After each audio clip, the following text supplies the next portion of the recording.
across for the film A Better Life? Oh God, how much time do you have? The main message. Your role as Lisbeth was so physical, and your movements were so disciplined. What did you do to train for that?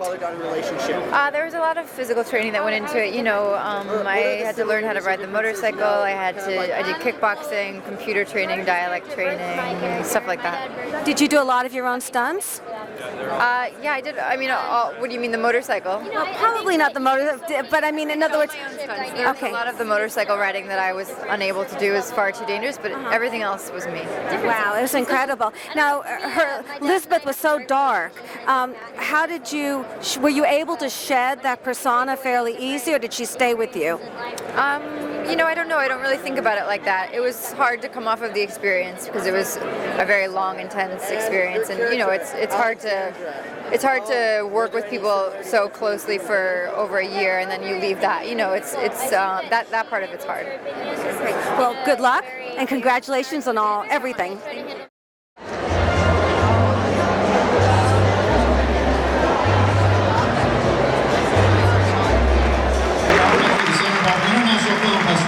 Roger Durling.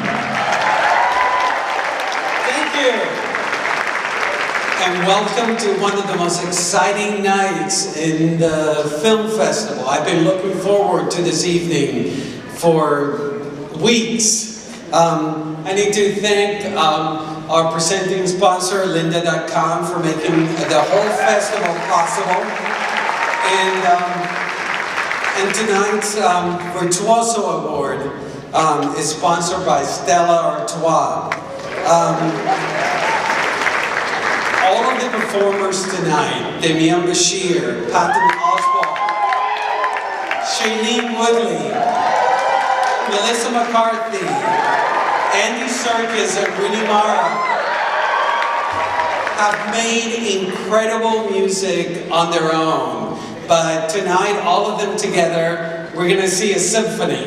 Please welcome our moderator for the evening, a great friend of the film festival. He's also the senior writer for Entertainment Weekly and the official Oscar greeter on the red carpet, Dave Carter.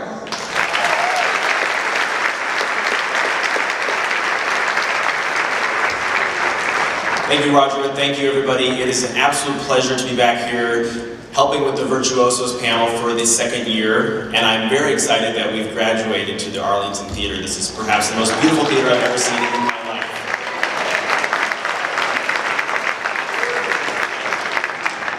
Now, the 6 people that we're honoring tonight, some of them have been nominated for Critics' Choice Awards, some of them have been nominated for Golden Globes this year, some have been nominated for Screen Actors Guild Awards, some have been nominated for Oscars. But there's only one awards body that had the vision, intelligence, and foresight to honor all 6 of them, and that is the Santa Barbara International Film Festival Virtuosos Award. So I congratulate Roger Durling and everybody involved with the festival for having the wisdom to honor them all. I do have one bit of sad news to announce before we begin the program, which is that one of the 6 honorees is not able to be with us tonight. That's Melissa McCarthy, who has fallen ill. So I have been asked to read a statement from her, which reads, "I want to thank the Santa Barbara International Film Festival for this award, and I assure you, the only thing that's keeping me from being here tonight is full-blown laryngitis. It may also be the only time I've ever been this quiet in my life. I am so incredibly honored to be in the company of Andy, Rooney, Demian, Patton, and Shailene. All of their wonderful performances inspire me to do better work myself. What can I say? They leave me literally speechless. Thank you so much." So Melissa is on orders from her full-time employer, Mike and Molly, not to speak, which is why she's not here tonight. But we do have the other 5 incredible honorees here with us tonight, which I'm very excited about.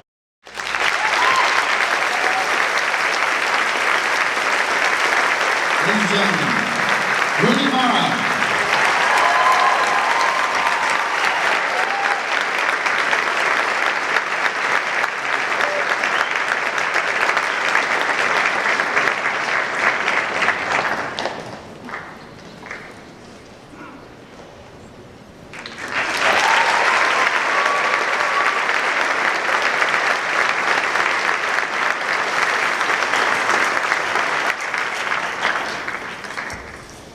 Rooney, as many people know, this is not the first film you've made with David Fincher. You were in The Social Network, the very famous early in the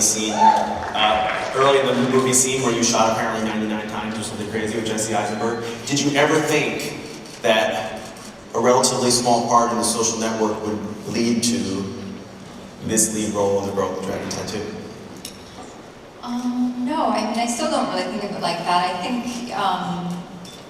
think actually my part in The Social Network almost at first made David not really want to cast me for the part of Elizabeth, so I don't really think of it like that.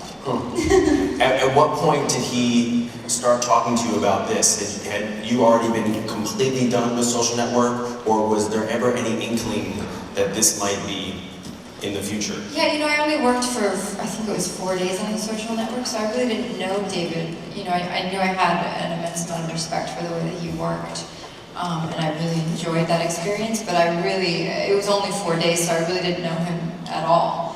I think it wasn't until much, much later that I even knew that he would be directing The Girl with the Dragon Tattoo. You've done a lot of interviews with Entertainment Weekly where I work, and I know each time that you were interviewed by my colleague Rob Brunner, he would ask you, have you actually seen the movie yet? Because you had all these opportunities to see the movie, either in a screening room by yourself or at various premieres, and you always said no, you weren't sure if you were ready. So have you seen this movie yet? Yes, I have. I saw it, I think it was opening night. What'd you think? I thought it was great. Do you find is it weird for you to watch yourself, particularly when you're the title character, or do you get a kick out of it? No, it's still hard, even just watching those few scenes. It's hard because it's still very fresh. You know, we really only finished the movie not that long ago, and you know, I remember those scenes very differently shooting them, especially, you know, watching that subway scene. It's 25-30 seconds, but it was 3 days for me, and I remember it much differently, and so it's strange to see it. Yeah, and particularly some of the fight sequences, which was probably the same thing that you're talking about, right? I mean, that was just hours and hours, days and days of you and that stuntman, right? I mean, it must have been insane. Yeah, the subway scene is what I was talking about. It took us 3 days to shoot that, and I just remember it being much different than what's on the screen. One of the hallmarks of the way you characterize Elizabeth is just the intense, kind of matter-of-fact way that she speaks. And it's so riveting to watch.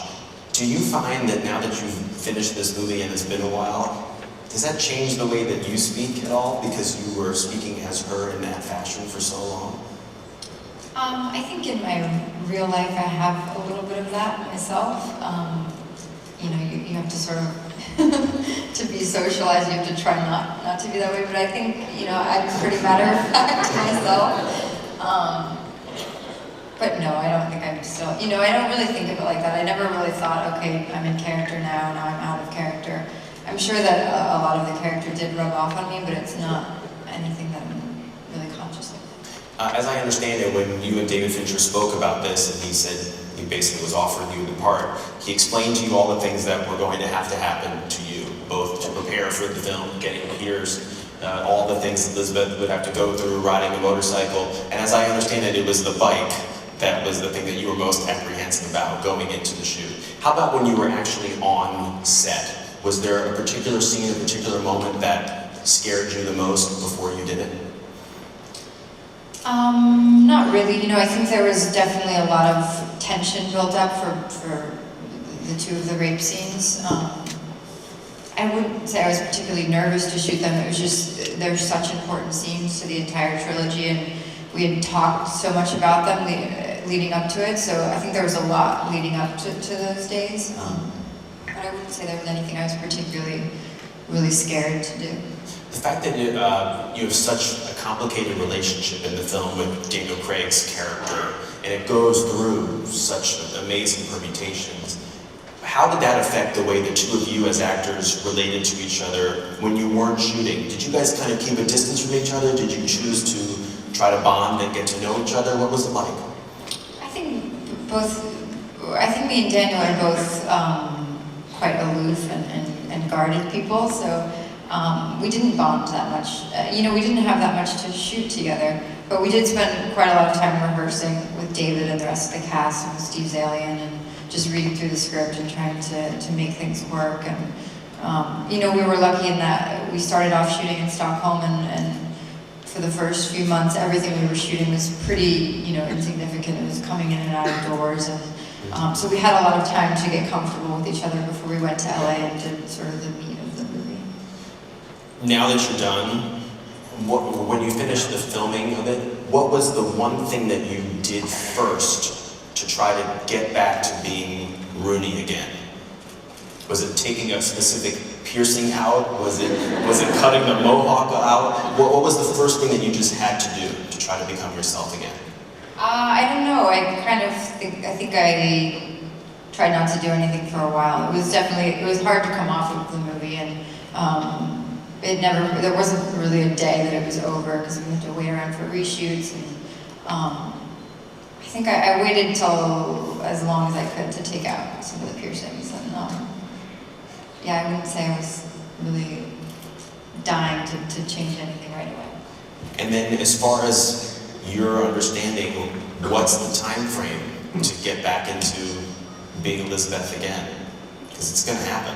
There's 2 more books, people. I don't really know.